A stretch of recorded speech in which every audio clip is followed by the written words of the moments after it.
Okay, so we are going to give pieces of advice for anyone entering their 20s. These are just a few pieces of advice that I have gathered while being in my 20s for 2 years, 2.5 kind of. First, seek validation from yourself, not others.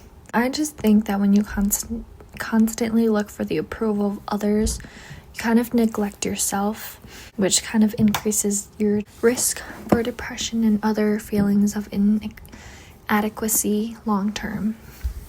Caring for yourself and seeking validation from yourself internally, long term will give you the best benefits. Second, being judgmental takes a lot of energy, so just don't judge. There's no reason. Everybody has conscious and unconscious bias, and it's important to be aware that we have these biases, but it's also important to be mindful and be open to other people. Number 3, you don't have to be friends with everyone. I just wrote that because I've grown up being kind of a people pleaser and seeking validation from other people and groups of people. You also, same with number 1, kind of strain away from who you are. You can be nice to them, but you don't have to be necessarily super close friends forever. And also going with that, it's okay to grow out of friendships, especially like high school friendships or relationships. I think it's difficult to expect lifelong friendship with friends from high school because that's when you're kind of branching out to do your own thing. You're all moving to different colleges, pursuing different professions.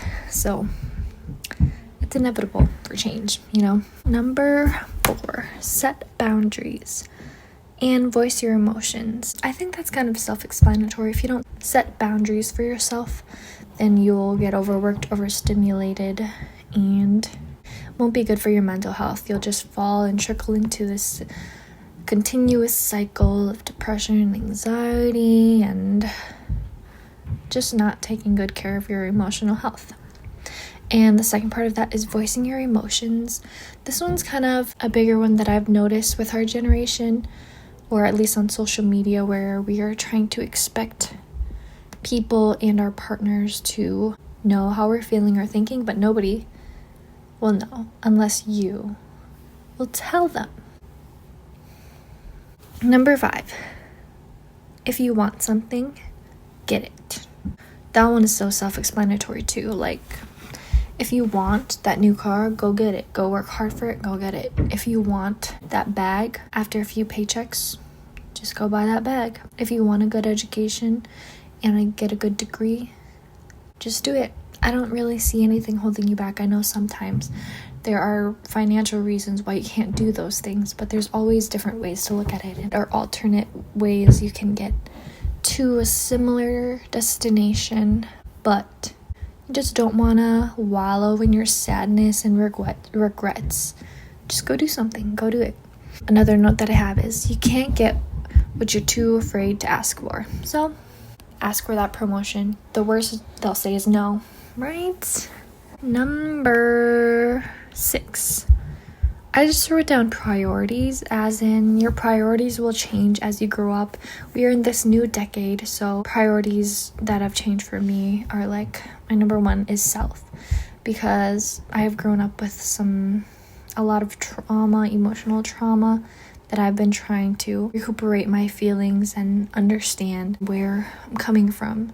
I just think it's very important for us to take care of our emotional health, because that's where everything kind of stems from, is yourself. So I think taking care of myself is my number 1 priority. Then second, right now, it's my career. I would say career or family, and then my career. I'm trying to further my education, so I think I prioritize that a lot as well. Number 7, I wrote, failure is inevitable. Because it is. You will fail. You will succeed, but you will also fail. And failing is what gets you to pick yourself back up and try it again. You learn from your mistakes and you get back out there and do it again and do it better. That's the lesson with failure. There's nothing wrong that comes with failure unless it's your own doing. your own self-doubt, your own cycle of self-depreciation that failure may result in. But don't get stuck in that loop. Just don't. Number 8 is you're going to encounter a lot of seasons in your life. Some just like the last one, good, some bad, some in between. Some you're just gonna feel like, what am I doing? I don't want to do anything. I just want to sit in bed, brain rot all day. And that's okay. Sometimes I feel like that too, wondering what is this season meant for?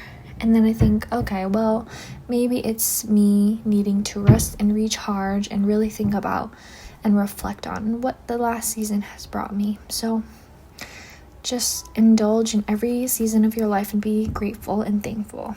Number 9 is to show gratitude every single day. So I have my planner. I packed it up because I'm moving soon, but I packed it up. It shows like a weekly, it's like organized by weeks. So on one side is the days and one side is like a notepad.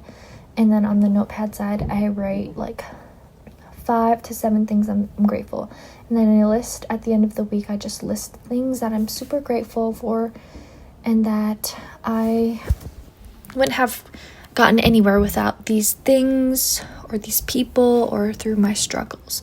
And it really makes me show up for myself and for other people more and be more grateful and be a better person. It also allows me to reflect back on those obstacles and be like, wow, I really triumphed through that really hard obstacle in life, and I'm very proud of myself. So it's like positive self-talk for you too. 10 is you don't have to know everything. Just be confident and competent. I think this is more tied into your career because a lot of us might feel scared or incompetent to whichever field or job that they're going into. But if you are confident in front of your manager or hiring manager or peers and employees, that's the best you can do, is just feeling confident and competent to do your job. When I was talking to my managers, they were asking me for like some evaluation of how I was doing within the first few weeks of my job. And I said, okay, I understand that I'm not going to know everything because I was so overwhelmed not knowing this and the process of this and the phone numbers for this. But I have the resources all in front of me and all I have to do is ask some questions or figure it out. And that kind of shifted my mindset because during that mindset, I used to be very stressed and worried about things that I couldn't do or couldn't complete. So I kind of didn't complete all the tasks that I need to do. But once I started having the confident and competent mindset, my days have just been going right through. I'm just happier, and my managers see that I'm doing good work and they see that those two qualities are very well for the profession that I'm, or for in any profession really.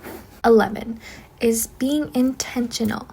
I think that in your teenage years, your high school years, you're just kind of dilly-dallying around doing your own thing. But in your 20s, these are the most important years of your life. This is where you will build those connections to get you higher up in the ranks, or these will be maybe your lifelong friends, or I don't know, just being intentional to make room for opportunities for you. Nobody wants to feel like they're anybody's waste of time. So if you do things with love and intention and not out of greed or self-pity, then I think you're fulfilling one of these goals or pieces of advice that I'm giving you, because you're just doing it with love and not expecting anything in return and intention. Number 12 is becoming literate in finances.